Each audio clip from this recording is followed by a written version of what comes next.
اچھا ہماری بہن آئی ہیں پہلی فرسٹ سسٹر. اوکے السلام علیکم بہن.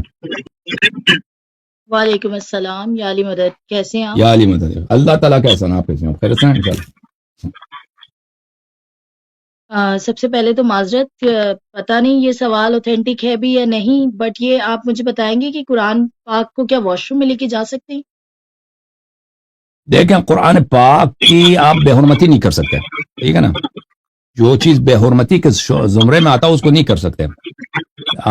لذا اگر انسان کے مجبور ہے، مثلا میں سفر پہ جا رہا ہوں، میرے بیگ میں قرآن ہے، بیگ کو اگر میں باہر رکھ دوں تو لوگ اٹھا کے لے کے جائیں گے، مجھے مجبوری کے طور پہ لے کے اندر جانا پڑتا ہے.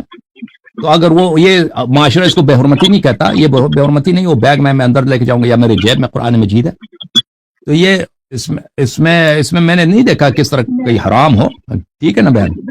کوئی مجبوری نہیں ہے، قرآن پاک واش روم میں جانے والی کتاب تو نہیں ہے نا، نہیں لے جا سکتے نا. یعنی اگر بے حرمتی نہیں کر سکتے، بے حرمتی نہیں کر سکتے، اگر جیب میں ہے میں وہاں پہ جا کے بیٹھتا ہوں واپس آتا ہوں، اگر اس کو بے حرمتی نہیں سمجھا جائے گا تو مجھے نظر نہیں آتا کہ یہ کوئی حرام ہو. لیکن بچے احترام میں نہیں لے کے جانا چاہیے. میں نے کوئی روایت وغیرہ نہیں دیکھی ہے کہ یہ حرام ہو، فی نفسی ہی حرام ہے. دیکھیں ایک چیز بات چیزیں فی نفسی حرام ہے. میں شراب نہیں پی سکتا، شراب میں کسی حالت میں نہیں پی سکتا بھائی. اس کی کوئی لوگ اچھے کہیں برے کہیں میں بدنام ہوتا ہوں نہیں ہوتا، اس سے کوئی فرق ہی نہیں. میں شراب نہیں پی سکتا بھائی، لوگ نہ بھی دیکھیں نا، میں شراب نہیں پی سکتا. لیکن بعض چیزیں ہیں اس لیے کہ اگر وہ مثلا والدین کو تنگ کرنا یہ حرام ہے. اگر کوئی چیز والدین کو تنگ کرنا یا والدین کو اذیت کے زمرے میں آتا ہے تو وہ حرام ہے. اگر زمرہ نہیں آتا، مثلا میرے والدین تنگ ہوں گے اگر میں یہ کپڑا پہنوں، یہ کپڑا پہننا جائز ہے. لیکن اگر میرے والدہ کو بہت غصہ آ جائے گا، وہ بیچاری کہ اس نے یہ کپڑا وہ پسند ہی نہیں کرتی، تو میں نہیں پہن سکتا. ٹھیک ہے نا، کیونکہ ان کا اذیت کرنا میرے لیے حرام ہے. یا یہ کھانا فی نفسی جائز ہے، میں کھانا یہ چکن کڑھائی مجھے پسند ہے، میں روز کھانا چاہتا ہوں. لیکن یہ اگر کھاؤں گا تو فرض کریں اس پہ ایک عنوان ثانوی آ جاتا ہے، میرے والدین کو اذیت ہوگی یا میری بدنامی ہوگی یا کسی طرح سے میرے صحت کو خرابی ہوگی، تو پھر میں اس کو نہیں کھا سکتا. ٹھیک ہے نا. تو قرآن مجید کو باتھ روم میں لے کے جانا بھی میرے علم میں ایسی نہیں ہے کہ وہ خود بنفس ہی وہ حرام ہے، اگر بے احترامی نہیں ہے. اگر بے احترامی ہے تو بالخصوص بے شک نہیں کر سکتے. اگر بے احترامی محسوب نہیں ہوتا تو میں نے نہیں دیکھا کہ یہ حرام و فی نفسی. لیکن میرا علم محدود ہے، ہو سکتا. جی سر بہن. جزاک اللہ. اور دوسرا سوال یہ تھا کہ قرآن مبین میں جو ایک آیت آئی ہے اہل بیت علیہ السلام کے بارے میں، انما یرید اللہ لیذھب عنکم الرجس اہل البیت ویطہرکم تطہیرا، جس میں اللہ تعالیٰ واضح فرما رہے ہیں کہ اللہ تعالیٰ نے اہل بیت سے گندگی کو، ناپاکی کو، نجاست کو بہت دور رکھا ہے، رائٹ؟ تو آپ کا ایک کلپ ہے جو کہ آیا ہے جس میں آپ نے کہا ہے کہ مولائے کائنات امیر المومنین علی ابن ابی طالب علیہ صلاۃ والسلام واش روم جاتے تھے، پیشاب کرتے تھے، پھر استنجا کرتے تھے، پھر غسل بناتے تھے، وضو بناتے تھے. تو مولا بھی تو ناطق قرآن ہے، تو وہ کیسے واش روم جا سکتے ہیں؟ وہ کیسے یہ سب کام کر سکتے ہیں جبکہ پیشاب ایک نجاست چیز ہے اور وہ نجس چیز ہے، اور اللہ قرآن میں کہہ رہا ہے کہ اہل بیت سے نجاست دور ہے. تو آپ نے یہ کلپ دیکھیں کیا ہے جو دیکھیں آیت تطہیر میں، جو میں عرض کر رہا ہوں آپ کی خدمت میں، آیت تطہیر میں جو رجس کو دور کہا گیا وہ گناہوں کا رجس ہے، خطا کا ہے، غفلت کا ہے، بری عادات کا ہے، اور ان چیزوں کو اللہ تعالیٰ نے دور کیا. اب ظاہری جو ناپاکی ہے، میں عرض کروں، اب امام علیہ الصلوۃ والسلام مثلا بیٹھے ہیں، آپ ایک بچے کو ان کو گود میں دیتے ہیں، بچہ پیشاب کرتا ہے، یہ پیشاب امام علیہ السلام کو نہیں لگے گا. یہ کوئی حدیث، یہ کوئی دلیل نہیں کرتا آیت تطہیر کے پیشاب، اگر بچہ امام کے گود میں ہو بچہ پیشاب کرے. یا امام علیہ الصلوۃ والسلام جنگ میں، کافر کو انہوں نے زور سے تلوار مارا، کافر کے گلے سے خون فوارہ کرتا ہے، خون سپلیش کرتا ہے، وہ امام علیہ السلام پہ نہیں لگے گا. کوئی دلیل نہیں، آیت تطہیر اس کی دلالت نہیں کرتا کہ خون ان کو نہیں لگے گا. یا ایک شخص زخمی ہے، ٹھیک ہے نا، امام علیہ السلام اس کو اٹھاتے ہیں، ان کا کوئی ساتھی ہے یا مر چکا ہے، وہ اس کا لاشا اٹھاتے ہیں، لے کے جانا ہے اس کو. اب اس کا خون امام علیہ السلام کے کپڑے پہ لگے گا، ٹھیک ہے نا، خون انسان کا خون تو ناپاک ہے.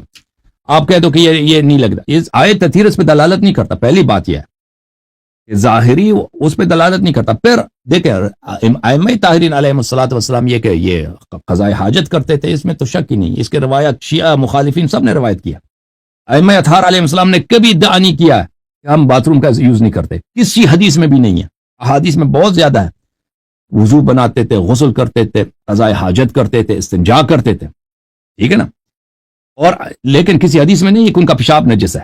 میں نہیں کہتا کہ ان کا پیشاب نجس ہے، میں نہیں کہتا کہ ان کا جو مدفوع ہے وہ نجس ہے، ٹھیک ہے نا، وہ ان کا جو پیشاب، ان کا جو مدفوع ہے وہ زمین کو حکم تھا کہ اس کو نگل لیں. زمین کسی نے پیغمبر صلی اللہ علیہ وسلم لوگوں کا پیشاب وغیرہ نہیں دیکھا، کیونکہ ان کو حکم ہے وہ اس کو نگل لیں. تو لیکن وہ استنجا کرتے تھے.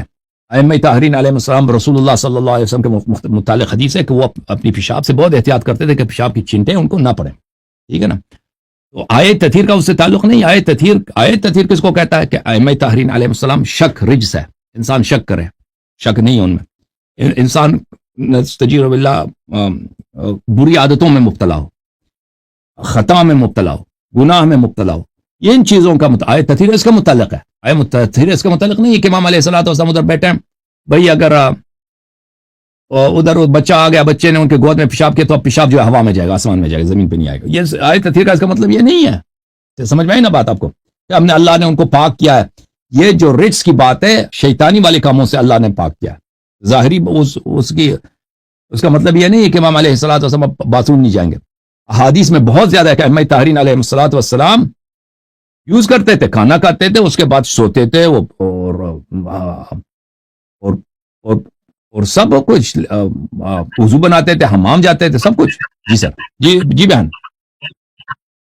سارے غسل ان پہ واجب تھے، جتنے بھی واجب کا مجھے نہیں معلوم، دیکھیں میں نہیں کہتا کہ واجب تھے، یعنی غسل کرتے تھے، باہر حمام جاتے تھے، غسل کرتے تھے. واجب کا میں نے نہیں کہا ان پہ واجب تھا، میں نے یہ نہیں کہا واجب تھا، ٹھیک ہے نا.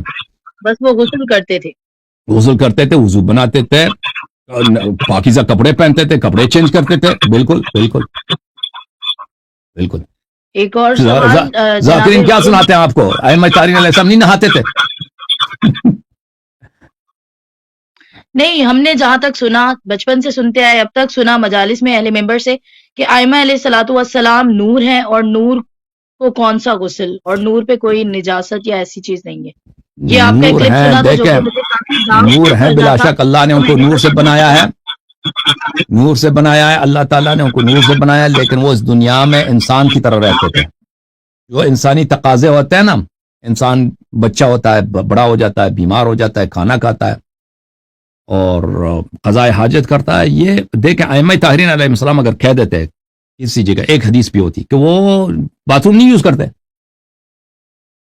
تو پھر کوئی گنجائش تھی کہ بھئی ہم کہتے کہ وہ باتھ روم یوز نہیں کرتے. کب انہوں نے اس کا ادعا ہی نہیں کیا، بلکہ میں آپ کو حدیث دکھاؤں، بلکہ انہوں نے اس کے برعکس ائمہ طاہرین علیہ السلام نے کہا کہ یہ باتیں ہمیں نسبت نہ دو. میں آپ کی خدمت میں دکھاؤں، اگر میں آپ کو دکھا سکوں. بہن ایک منٹ میں آپ انتظار کریں، میں آپ کو دکھاؤں. میں نے حدیث اس کی دکھا دی ہوں. میں اگر جن لوگوں نے مجھ سے پوچھا تھا نا، ایک منٹ،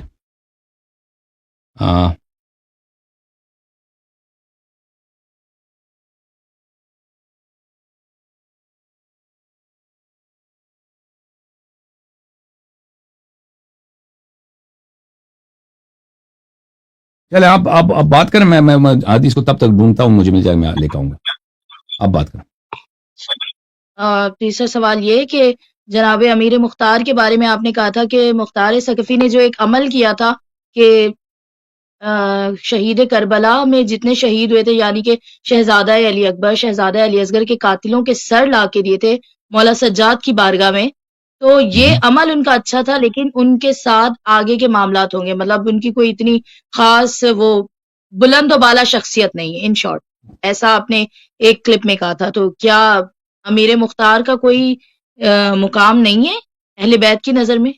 نہیں، امیر مختار اتنے اچھے آدمی نہیں ہے اہل بیت علیہ السلام کے آگے، ٹھیک ہے نا. ان کا کام اچھا تھا، احادیث میں جو ہمیں ملتا ہے وہ وہی ہے. مختار کا کام اچھا تھا کہ مختار نے قاتلین اہل بیت علیہ السلام کو قتل کیا، لیکن اس کے احادیث میں اس کے سے زیادہ اس کی تعریف نہیں ہے، بلکہ اس کی مذمت ہے کہ وہ امام حسین علیہ السلام کو تنگ کرتا تھا، امام حسین علیہ السلام پہ جھوٹے باتیں افترا کرتا تھا. تو پھر جناب امام علیہ السلام کے بارے میں کس کے بارے میں؟ جناب حر حر اور ہے، حر اور ہے، حر اللہ کا ولی ہے، حر شہدائے کربلا میں سے ہے، حر اور ہے بھائی۔ دیکھیں انہوں نے بھی تو یہی کیا تھا نا، ایک رات میں امام بدلا جناب حر نے تو ان کی قسمت بدلی، تو جناب ٹھیک، امیر مختار نے بھی تو یہی کیا، حر آئے تھے مولا حسین کی حر نے خدمت میں توبہ کیا اور بھائی امیر بہن، مختار آئے سید حر سجاد نے کی خدمت توبہ میں۔ کیا اور امام علیہ الصلوۃ والسلام آخر میں ان سے راضی ہو گئے۔ مختار کے متعلق تو یہ تو نہیں کہ اس نے توبہ کیا یا امام علیہ السلام آخر میں اس سے راضی ہو گئے، مختار تو آخر تک کسا نہیں امام رہا، اس کا سجاد وہ کے شیعہ بھی نہیں تھا، مختار شیعہ بھی نہیں امام تھا۔ سجاد کے چہرے پر تبسم آیا تھا جب انہوں نے قاتلان حسین کے سر دیکھے تھے، جب امیر بالکل مختار نے لا کے خدمت امام میں سر پیش کیے تو مولا مسکرائے تھے، کربلا کے بعد پہلی بار۔ ٹھیک، ٹھیک، بالکل صحیح، وہ اچھا کام ہوگا، ہم اس کو انکار نہیں کرتے، اس نے اچھا کام کیا، لیکن اس کا مطلب یہ نہیں کہ وہ شیعہ تھا، اس کا مطلب یہ نہیں کہ وہ اپنے برے عقیدے سے پھر گیا تھا، اس کا مطلب یہ نہیں کہ وہ اس نے جو اہل بیت علیہ السلام کو اذیتیں کی ہیں اس سے بھی اس نے توبہ کیا تھا، ٹھیک ہے۔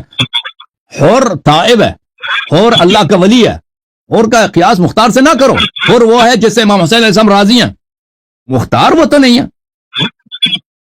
مختار کے اچھے کام ہیں، اس کام سے راضی ہیں، اس کام سے راضی ہیں، اس کام سے، اس سے زیادہ نہیں، اس کام یہ کام اس نے اچھے کیا، اس کو اس دعا کام بھی سے دی تھی، راضی ہیں، عرض یہی ہے تو کہ مولا اگر نے آپ دعا بھی تو دی تھی۔ وہ دعا آپ نقل کرو، دکھاؤ ہمیں وہ دعا کیا اس بات پہ دلالت کرتی ہے کہ امام علیہ السلام اس کے سارے افعال سے راضی ہو گئے؟ دیکھیں بھائی، کوئی ثابت کرے ادھر مختار شیعہ تھا، چھوڑ دیں، ہم اپنی سارے باتوں کو پھیل لیں گے، مختار شیعہ ہی نہیں تھا، اور حر شیعہ تھے، اور جناب بالکل حر شیعہ شیعہ تھے، تھے۔ بالکل بالکل، جب کربلا میں آئے انہوں نے امام حسین علیہ الصلوۃ والسلام کے بارگاہ میں وہ شیعوں کے سردار بن گئے، شیعوں کے آقا بن گئے۔ لیکن وہ توبہ سے پہلے اور مولا کی بارگاہ میں معافی مانگنے سے پہلے تک تو وہ یزید کے لشکر میں تھے نا، یزید کے لشکر کے سپاہ سالار تھے، یزید کے لشکر میں تھے جب امام حسین علیہ السلام کے بارگاہ میں آئے، اور وہ اس تب سے تک تو وہ پہلے مسلمان تھے نا، نہیں تب یہ تک تو اس سے مسلمان تھے نا۔ اس سے پہلے بھی وہ اس کے صحیح العقیدہ ہونے کی دلیل ہے، اس سے پہلے بھی کہ وہ ٹھیک ہے وہ لشکر میں تھا، اس کو زبردستی لشکر میں بھیجا گیا تھا، اور اس نے امام حسین علیہ السلام نے جب اس سے کہا ثقلت کا ام کا یا حر، اے محر تیری ماں تیرے عذاب پہ روئے، تو اس نے کہا عرض یہی کیا تھا کہ مولا آپ میری ماں کو جتنا برا بلا کہہ دیں، میں آپ کی ماں کے متعلق سوائے تعریف کے کچھ نہیں کہہ سکتا، اور یہ دلالت کرتا ہے کہ آپ جو کہہ رہے ہیں نا کہ وہ ہمارے پاس کوئی دلیل نہیں کہ اس سے پہلے حر شیعہ نہیں تھا، حر شیعہ نہیں تھا، اگر تو شیعہ نہیں مطلب جو بھی تھا۔ مسلمان کہتے ہیں کہ کربلا میں امام حسین کو شہید کرنے میں شیعہ بھی شریک تھے، تو کیا یہ بات کہیں تک سچ ہے کہ ہم شیعہ بھی موجود تھے مولا کے قتل میں، مولا کی شہادت میں ہم شیعہ بھی یہ تھے اور موجود؟ سوال، یہ اور سوال ہے، یہ اور سوال ہے، یہ اور سوال ہے، یہ اور سوال ہے۔ تو پھر جناب کوفے حر والے کیسے شیعہ ہو گئے؟ وہاں پہ دیکھیں، وہاں پہ جو کوفے کے لوگ تھے، وہاں پر عمر ابن سعد نے اعلان کیا تھا اور قبیلے کے سرداروں کو جمع کیا تھا کہ آپ تباہ ہو جائیں گے اگر آپ یہاں پہ اپنے قبیلے والوں کو ان جنگ میں نہ بھیجیں۔ بہت سارے لوگوں کو زبردستی بھیجا گیا تھا، بہت سارے لوگ وہاں پر تھے وہ دل سے نہیں آئے تھے، وہ لوگ جو دل سے آئے تھے کہ واقعی امام حسین علیہ السلام کو جنگ کرنا، وہ اس میں سے کوئی بھی شیعہ نہیں تھا، لیکن ان لوگوں کو جنہوں کو زبردستی بھیجا گیا تھا، یہ آپ تاریخ کو پڑھ کر واقعی کربلا سے پہلے کہ عبید اللہ ابن مرجانہ نے کوفے والوں میں کو زبردستی بھیجنا شروع کیا تھا جنگ میں، ہزاروں کی تعداد میں، کہ اگر نہیں جائیں گے آپ کے گھر تباہ ہو جائیں گے، ہم آپ کو قتل کریں گے اور بہت سخت سزائیں دیں گے۔ تو اس میں جو لوگ گئے تھے ہو سکتا ہے اس میں شیعہ بھی ہوں، لیکن وہ دل سے نہیں آئے تھے، وہ زبردستی آئے تھے، ٹھیک ہے نا۔ لیکن اصل جو جنگ کرنے کے لیے آئے تھے، جنگ کرنے کے غرض سے آئے تھے، اور وہ چاہتے تھے کہ امام حسین علیہ السلام کے ساتھ جنگ کریں، ان میں کوئی شیعہ نہیں تھا، اور عراق کے لوگ جو شیعہ کہلاتے تھے وہ بمعنی العام شیعہ کہلاتے تھے، جس کے متعلق میں نے بہت توضیح دی ہے۔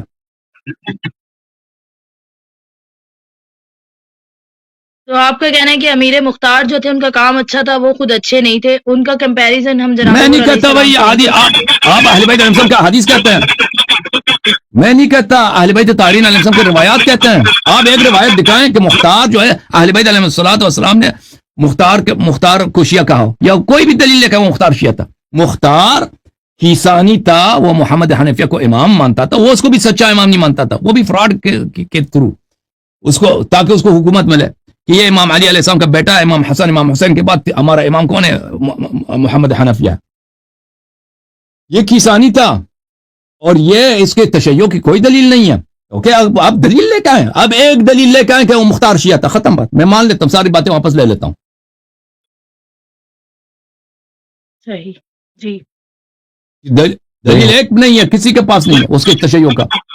اور جو دیکھیں جو روایات اس کی مذمت میں کم تو نہیں, بہت زیادہ. آپ اہل بیت علیہ السلام کے کلام کو نہیں مانتے تو اس میں میرا کیا قصور ہے مختار کے متعلق؟ میں اہل بیت علیہ السلام کے کلام سے انکار نہیں کر رہی, میں جسٹ آپ سے ایک کوشچن کر رہی ہوں.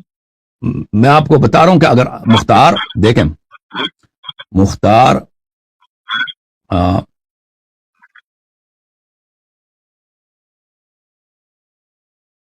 بہت زیادہ روایات میں ہے اس مختار کی مذمت ہے. دیکھیں کہ مثلا اس نے امام حسن مجتبی علیہ الصلوۃ والسلام کو اس نے کوشش کی تو اس کو زندہ پکڑ کے معاویہ کے سپرد کیا جائے, اور اس کی جو مذمت ہے اللہ آپ کو بلا کرے, اس نے روایات میں, ہمارے روایت میں موجود ہے کہ وہ امام حسین علیہ الصلوۃ والسلام پہ تہمت لگاتا تھا, امام زین العابدین علیہ السلام پہ تہمت لگاتا تھا, اور اللہ آپ کا بھلا کرے. اور وہ کسانی تھا, رجال نجاشی میں واضح طور پہ کہہ رہا ہے, رجال کشی میں ظاہر کہ وہ کسانی تھا, وہ اس کا عقیدہ بھی, اور بہت سارے شیعہ اور مخالفین دونوں روایت کی کہ وہ کسانی تھا, وہ شیعہ نہیں تھا. اور اس کے علاوہ اس کی کیا تعریف ہو سکتی ہے؟ ہم اس کو برا نہیں کہتے, ہم اس کو گالی نہیں دیتے کہ وہ برا آدمی, وہ اس کو گالی دیں, لیکن اس کے متعلق وہی کہتے ہیں, اسی بات کی تصدیق کرتے ہیں جو اہل بیت علیہ السلام کا موقف ہے. اہل بیت علیہ السلام کے روایات میں مختار کی تعریف نہیں, اس کے فعل کی تعریف ہے, اس کے اپنے کہ وہ حر کی طرح تھا, حر کے جوتے کے برابر بھی نہیں تھا مختار, اس کے کیا حر سے کیا ملاقات, وہ کیا مقایسہ. اوکے بہن, thank you. Thank you. Okay, اللہ آپ کو جزائے خیر. اللہ حافظ. اللہ حافظ. اللہ حافظ. کسی حدیث میں ہے کہ اہل بیت علیہ السلام حمام نہیں جاتے تھے؟ بھائی یہ بھی کسی امام نے ادعا کیا کہ اہل بیت علیہ السلام حمام نہیں جاتے تھے؟ کتنے زیادہ حدیث میں کہ اہل بیت علیہ السلام حمام کا یوز کرتے تھے, وضو لیتے تھے, غسل کرتے تھے, کپڑے چینج کرتے تھے, پاکیزہ کپڑے پہنتے تھے. رسول اللہ صلی اللہ علیہ وسلم اسی طرح استنجا کرتے تھے. کتنے اس کا حدیث زیادہ. اب جو ہے آپ لوگ اپنا اگر ایک بھی حدیث میں آنا تو انہوں نے کہا کہ ہم یہ کام نہیں کرتے تو وہ ہمیں دکھا دو. میں آپ کی خدمت میں, وہ روایات کہاں گئی؟ ملاحظہ فرمائیے سورہ فرقان میں وقالوا ما هذا الرسول ما لهذا الرسول, سورہ فرقان آیت نمبر 7, مشرکین کہتے ہیں وقالوا ما لهذا الرسول ياكل الطعام, یہ کیسا پیغمبر ہے, یہ تو کھانا کھاتا, ويمشي في الاسواق, اور یہ سڑک پہ بھی چلتا ہے, یہ تو بالکل انسانوں جیسا ہے. لولا انزل الیہ ملک فیکون معه نذیرا, اس کے ساتھ اگر ایک فرشتہ ہوتا وہ ہمیں بتاتا پھر ہم اس کی تصدیق کرتے نا. نہیں, یہ تو سڑک میں بھی جاتا ہے, کھانا بھی کھاتا ہے, اور کھانا کھانا اکثر کنایا ہوتا ہے کس بات کا؟ باتھ روم یوز کرنے کا. یہ تو کفار والی ہے. یہ کتاب من لا يحضر الفقیہ للصدوق رحمہ اللہ, جلد نمبر 1. امام جعفر صادق علیہ السلام نے فرمایا رسول اللہ صلی اللہ علیہ وآلہ وسلم کان اشد الناس توقیا للبول, رسول اللہ صلی اللہ علیہ وآلہ وسلم سب لوگوں سے زیادہ احتیاط کرتے تھے کہ پیشاب کی چینٹیں ان پہ نہ پڑیں. حتى انه اذا كان اراد البول عمد الى مكان مرتفع من الارض او مكان يكون فيه التراب الكثير كراهيه ان ينضح عليه البول. جب وہ پیشاب کرتے تھے نا تو کسی مرتفع مکان, اونچی مقام پہ یا ایسے مقام پہ جہاں پہ مٹی ریتی نرم ہو, پیشاب کرتے تھے تاکہ ان پہ چینٹیں نہ پڑیں.